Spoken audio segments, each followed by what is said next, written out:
Hi friends, ഇന്ന് നമ്മൾ ചോറിൻ്റെ കൂടെ ചിക്കൻ ഫ്രൈ ആണ് റെഡിയാക്കാൻ പോകുന്നത്. അതിന് വേണ്ടിയിട്ട് കുറച്ച് ചിക്കൻ എടുത്ത് കഴുകി ഉപ്പ് മഞ്ഞളിട്ട് കഴുകി വൃത്തിയാക്കി വെച്ചിട്ടുണ്ട്. അത് കഴിഞ്ഞിട്ട് നമ്മൾ ഇഞ്ചി, വെളുത്തുള്ളി, പച്ചമുളക്, കറിവേപ്പില എല്ലാം കൂടി മിക്സ് ആയിട്ടുള്ള ഒരു പേസ്റ്റ്, പിന്നെ മുളക് പൗഡർ, മഞ്ഞൾപ്പൊടി കുറച്ച് മീറ്റ് മസാല, ഉപ്പ്, കുരുമുളക് പൊടി, ജീര പൗഡർ കുറച്ച്, ഗരം മസാല കുറച്ച്. അത് കഴിഞ്ഞിട്ട് പിന്നെ നമ്മൾ വീണ്ടും കറിവേപ്പില കുറച്ചെടുത്ത് കഴുകി വൃത്തിയാക്കിയിട്ട് അത് പിച്ചി നമ്മൾ അതിലിട്ടിട്ടുണ്ട്.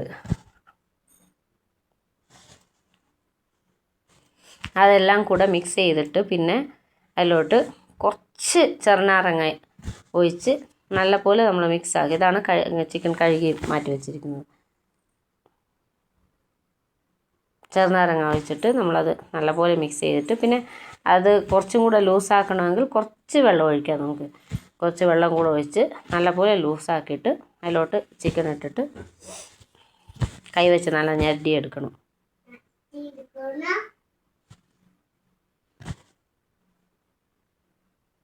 ഇതുപോലെ ചെയ്യണം. ഇതുപോലെ ചെയ്ത് ചിക്കൻ ഇട്ടിട്ട് ഓരോന്നായിട്ടിട്ട് നല്ലപോലെ അത് പേസ്റ്റ് അതിൽ പിടിപ്പിച്ചെടുക്കണം.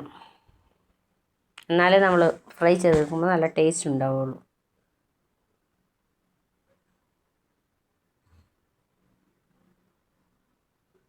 ഇത് വേണമെങ്കിൽ ഒരു 5 മിനിറ്റ് 10 മിനിറ്റ് നമുക്ക് കുറച്ച് നേരം റെസ്റ്റ് ചെയ്യാൻ വെക്കാം. അല്ലെങ്കിൽ നേരിട്ട് ഫ്രൈ ചെയ്തെടുത്താലും കുഴപ്പമൊന്നുമില്ല. നമ്മൾ ഒരു 5 മിനിറ്റ് വെച്ചിട്ടുള്ളൂ. അത് നമുക്ക് സമയമില്ല. നമ്മളത് ഫ്രൈ ചെയ്യാൻ വേണ്ടി വെച്ചു. ഫ്രൈ ചെയ്യുന്ന നേരത്ത് തീ കുറച്ച് വെക്കുക. എന്നിട്ട് കുറച്ച് നേരം കഴിയുമ്പോൾ അങ്ങോട്ടും ഇങ്ങോട്ടും 2 സൈഡും മറിച്ചിടുക. കുറച്ച് നേരം മൂടി അടച്ച് വെക്കുക. ഇടയിൽ കുറച്ച് തീ കൂട്ടി കൊടുക്കുക. അങ്ങനെ കുറച്ച് നേരം ഒരു 10 മിനിറ്റ് 15 മിനിറ്റ് ആകുമ്പോഴേക്കും നമുക്ക് നല്ല ഫ്രൈ ആയിട്ടുള്ള ചിക്കൻ റെഡിയാവും. എന്നാൽ സോഫ്റ്റുമാണത്. നല്ല ടേസ്റ്റ് ആയിരിക്കും. ചെയ്തിട്ടില്ലാത്തവർ ചെയ്ത് നോക്കിയിട്ട് അഭിപ്രായം പറയുക. Thank you for watching. Video ഇഷ്ടപ്പെട്ടാൽ ലൈക്ക്, ഷെയർ, സബ്സ്ക്രൈബ് ചെയ്യാൻ മറക്കരുത്. നിങ്ങളുടെ എല്ലാവരുടെയും വിലപ്പെട്ട കമൻറ്റുകളും പ്രതീക്ഷിക്കുന്നു.